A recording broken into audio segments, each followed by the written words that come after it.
Gulf ఏజెంట్ల మోసాలకు మరొక యువకుడు బలయ్యాడు.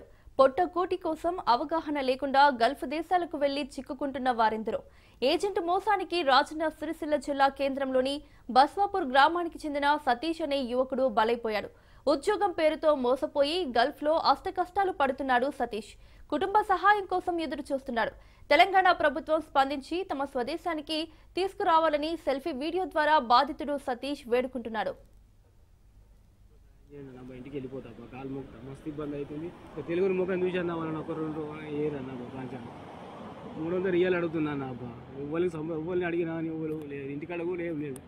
చేసుకుంటే కైకి అన్న వచ్చినా పని చేసుకున్నా కానీ ఆరోగ్యం బాగాలేదు, ఏం లేదు. గడ్డైనా కూర్చున్నా మరసలు పడతలేదు. పైసలు కట్టుకుంటున్నా రేపటి వరకు 40,000 చెప్పించుకున్నా ఇంటికి అని చెప్పి 200 రియల్ అవుతాయి. 60,000 టికెట్ తీసుకోమంటున్నా. మస్తు మందికి నేను సంప్రదించిన లేదు, ఎవరైనా చూసిపోయారు కానీ ఎవరు లేదు. ఇద్దరు పిల్లలు అన్న మాది రాజన్న సిరిసిల్ల తంగనపల్లి మండలం బసపురం ఆల్రెడీ గ్రూప్లో కూడా పెట్టిన. గార్డెన్లో ఉంటున్నా అన్న మనసులో పడతలేదు, ఏం చేయాలి.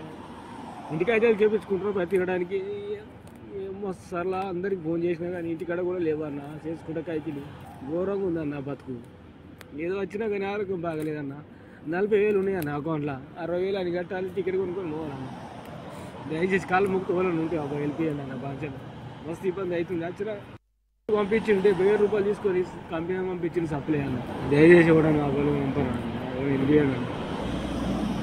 సార్తో మాట్లాడదన్న వెళ్ళిపోతా ఫైల్ కట్టకుండా సార్తో మాట్లాడను.